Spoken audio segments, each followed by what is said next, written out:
दुनिया छोड़ देंगे, पूर्णिया नहीं छोड़ेंगे। बिहार की एक सीट है पूर्णिया। इसी सीट को लेकर अब महागठबंधन में शामिल कांग्रेस और आरजेडी आमने सामने हैं। बिहार में भले ही अब तक कांग्रेस और आरजेडी के बीच सीट शेयरिंग नहीं हुई है, लेकिन इससे पहले ही लालू यादव की पार्टी ने पूर्णिया सीट पर अपना उम्मीदवार उतार दिया है, जिसे कांग्रेस के लिए झटका माना जा रहा है। सीट शेयरिंग से पहले पूर्णिया सीट पर उम्मीदवार उतार लालू यादव ने एक साथ 2 सियासी निशाने साधे। उम्मीदवार उतारकर लालू यादव ने न सिर्फ कांग्रेस को झटका दिया, बल्कि सीट शेयरिंग से पहले प्रेशर पॉलिटिक्स की कोशिश भी की है। इस बीच पूर्णिया सीट पर आरजेडी की ओर से जैसे ही बीमा भारती का नाम फाइनल हुआ, पप्पू यादव का बड़ा बयान सामने आ गया। दुनिया छोड़ देंगे, पूर्णिया नहीं छोड़ेंगे। पप्पू यादव भले ही खुले तौर पर बीमा भारती को लेकर कुछ नहीं कह रहे हैं, लेकिन इन शब्दों के जरिए उन्होंने इशारों में अपनी नाराजगी जाहिर कर दी है। दरअसल इस पूरे विवाद की शुरुआत उस समय होती है जब बीमा भारती 23 मार्च को जेडीयू छोड़कर आरजेडी में शामिल हुई। इसके बाद 27 मार्च को बीमा भारती को आरजेडी सुप्रीमो लालू प्रसाद यादव ने सिंबल दे दिया। आरजेडी से सिंबल मिलने के बाद बीमा भारती ने मीडिया से बात की और ऐलान कर दिया कि वो 3 अप्रैल को पूर्णिया सीट से नामांकन करेंगी। वहीं पूर्णिया सीट, जिससे पप्पू यादव कांग्रेस के सिंबल पर चुनावी मैदान में उतरने की तैयारी कर रहे थे, लेकिन आरजेडी की ओर से बीमा भारती के मैदान में उतरते ही पप्पू यादव की उम्मीदवारी पर संशय की स्थिति बनी हुई है। ये संशय की स्थिति इसलिए भी है क्योंकि बीमा भारती का दावा है कि उनको पूर्णिया सीट से न सिर्फ आरजेडी बल्कि कांग्रेस का समर्थन भी मिल रहा है। हमारे लालू प्रसाद यादव हमारे पितातुल है, उनको सम्मान देते हैं कि उन्होंने मुझे इतना बड़ा जिम्मेदारी देने का काम किया है, पूर्णिया के जनता का सेवा करने का मुझे मौका दिया है। जरूर हम पूर्णिया उनके जो आशीर्वाद मुझे दिया है और जो उन्होंने हमको निर्देश दे करके पूर्णिया के जनता का सेवा करने के लिए भेजा गया, उस पर हम खड़ा उतरने का काम करेंगे। 3 तारीख को हम नॉमिनेशन कर रहे हैं पूर्णिया आरजेडी से।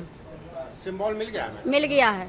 सिंबल लेकर के हम उसी दिन आ गए जिस दिन हम पार्टी में सदस्यता लिए थे, उसी दिन हमको सिंबल मिल गया था। बीमा भारती के आरजेडी उम्मीदवार बनने से पूर्व सांसद पप्पू यादव को तगड़ा झटका लगा है। ऐसा इसलिए क्योंकि माना जा रहा था कि कांग्रेस में जब पप्पू यादव ने अपनी पार्टी का विलय किया था, उस समय उन्हें ऐसा आश्वासन दिया गया था कि वो पूर्णिया सीट से ही चुनाव लड़ेंगे। लेकिन अब जब बीमा भारती की ओर से ऐलान कर दिया गया है कि उनको आरजेडी का सिंबल मिला है और वो चुनाव लड़ेंगी, तो सुनिए इस पर पप्पू यादव का क्या कहना है। पूरी दुनिया एक तरफ हो जाएगी, तब भी हम पूर्णिया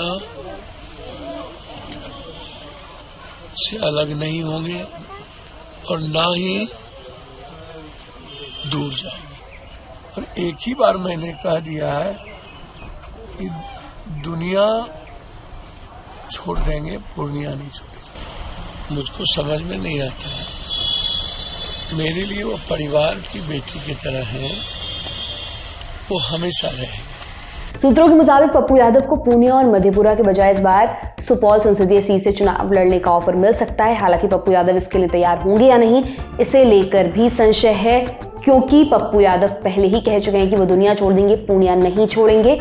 इस बीच अब पूर्णिया सीट पर आरजेडी की ओर से उम्मीदवार के ऐलान के बाद न सिर्फ पप्पू यादव को झटका लगा है, बल्कि कांग्रेस पार्टी के लिए भी ये मुश्किलें पैदा करने वाला है। पूर्णिया सीट पर आरजेडी की ओर से उम्मीदवार का ऐलान पप्पू यादव के साथ साथ कांग्रेस पार्टी के लिए भी मुश्किलें पैदा करने वाला है। पूर्णिया सीट को लेकर मचे सियासी बवाल के बीच आपको इस सीट का समीकरण भी बता देते हैं। 2014 के चुनाव परिणाम पर नजर डालें तो यहां से जेडीयू नेता संतोष कुमार कुशवाहा ने जीत दर्ज की थी। इस चुनाव में जदयू व बीजेपी अलग अलग लड़े थे। वहीं 2019 के चुनाव में जेडीयू और बीजेपी का गठबंधन था, जिसके बाद 2019 में भी यहां से जेडीयू के टिकट पर संतोष कुमार कुशवाहा ही जीते थे। खैर, बिहार में सिर्फ पूर्णिया ही ऐसी सीट नहीं है जिस पर विवाद हो रहा है, कई और ऐसी सीटें हैं जिसे लेकर कांग्रेस और आरजेडी के बीच पेच फंसा हुआ है। दिल्ली में इसे लेकर 27 मार्च को मीटिंग भी हुई। माना जा रहा है इस मीटिंग के बाद बिहार में इंडिया अलायंस के बीच सीट शेयरिंग की फाइनल तस्वीर सामने आ जाएगी। इस बीच देखना होगा कि सीट बंटवारे से पहले ही हॉट सीट बन गई पूर्णिया पर क्या आरजेडी अपने उम्मीदवार का नाम वापस लेगी और पप्पू यादव को मौका मिलेगा या फिर पप्पू यादव को झटका लगेगा। इस मामले में आगे जो भी अपडेट्स होंगे वो हम आप तक लगातार पहुंचाते रहेंगे। ये तमाम जानकारी आपके लिए जुटाई थी मेरी साथी सुप्रिया ने। मेरा नाम दिव्यांशी सुमराव है। देखते रहिए दी लल्लन टॉप। बहुत बहुत शुक्रिया।